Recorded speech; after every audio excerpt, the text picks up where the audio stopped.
is, ladies and gentlemen, boys and girls, welcome to this installation of Poetic License, which is in October, which is why I am dressed in a skeleton's outfit, and I've even got my skeleton glove on, because I use my hands so much, I'll freak you out with my bony hands.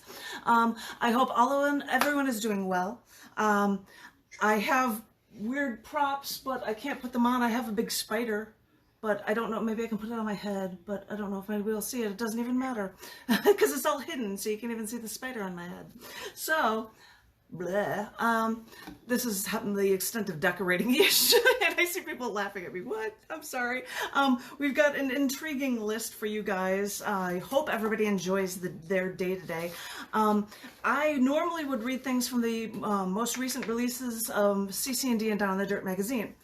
They are stuck in a warehouse somewhere, and I had to reorder the books, and they are supposed to be arriving today. I don't know where they are. They're arriving here sometime. So they might show up while this is going on. And if that's the case, I might share something with you and then be able to actually release the magazines. In the meantime, I was going to read a few poems from you from the most recent March to August 2021 issue collection books. I think I read from Down in the Dirt last time. So this time I'm going to read some poetry from the cc&d book that is titled What If? Titles of books are based on accepted writing within it. So there is a piece in here that is titled What If? And actually, this is a collage of still images from the immersive Van Gogh show that was in Austin when it happened. And it's just a bunch of different pieces that I put together just to be some sort of weird psychedelic-y thing. So I thought, and my spider likes it too, I thought I would share with you, what do I got to say here? I'm going to say 4 because 2 of them are tiny, instead of doing the usual 3, and then I'll break it out and say, John, please take it away. This first one in here is titled Kuiper Belt Ferryman. I love it when my name fits in with something from astronomy. Kuiper Belt Ferryman. This was written for the date the New Horizons space probe actually photographed Pluto and Charon in 2015, I believe. But anyway, this is for that. It's a love-struck universe we live in. We searched out to what we thought was the very edge of our solar system, and what we found was the interlocking love affair between Pluto and Charon. I know, Pluto was demoted from planetary status August 2404, but it's a dwarf planet now, a member of the infamous Kuiper Belt.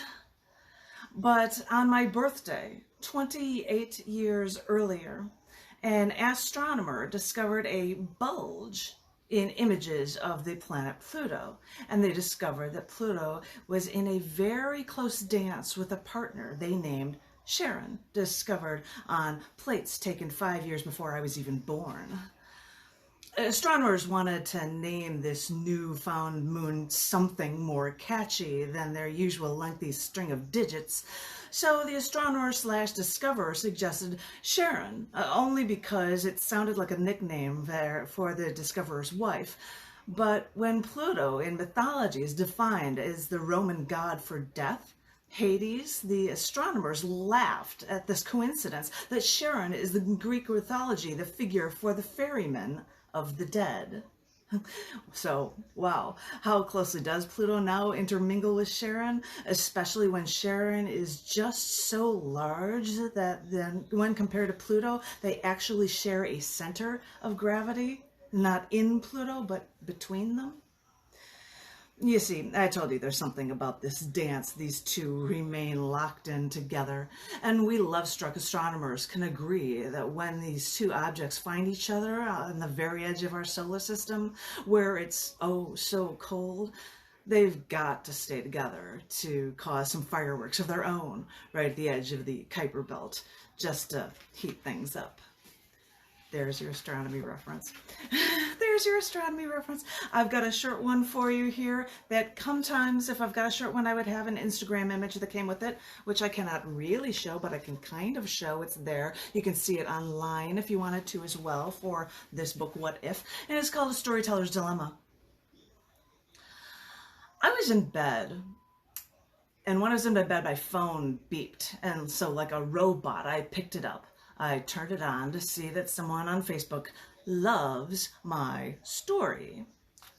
I had no idea that they had even ever attached a heart icon to it. So I followed this link, and my phone then said that I had no story.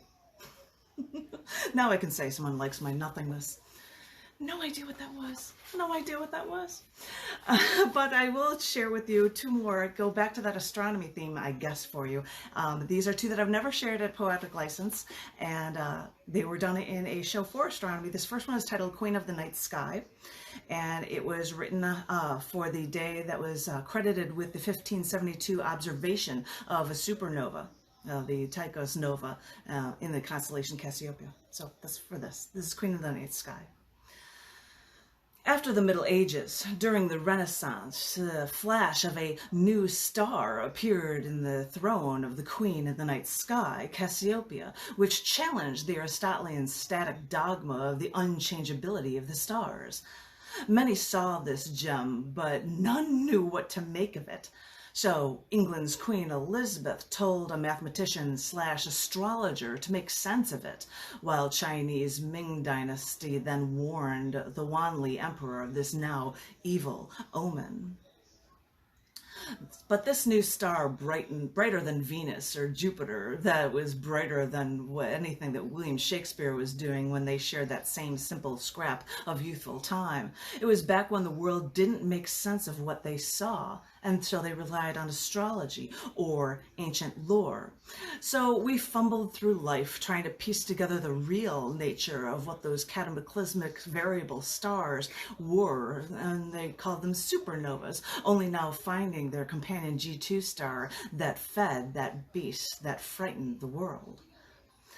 And anyone from Edgar Allan Poe to James Joyce can wax poetic about them, while scientists find nitrates in the ice cores from Antarctica at depths marking even an older record of supernova. So we vow to keep looking, not for traces of past explosions, but for the chance to see the last hurrah of a now dying massive star. When a star runs out of fuel, gravity wins over and pulls that star in, while the outside explodes in the largest explosion the human eye has ever seen. The beauty of what is left behind is a nebula, like many of the Hubble photographs to tempt the artist's eye with science. So remember to look up at the night sky every once in a while, and who knows what you'll see.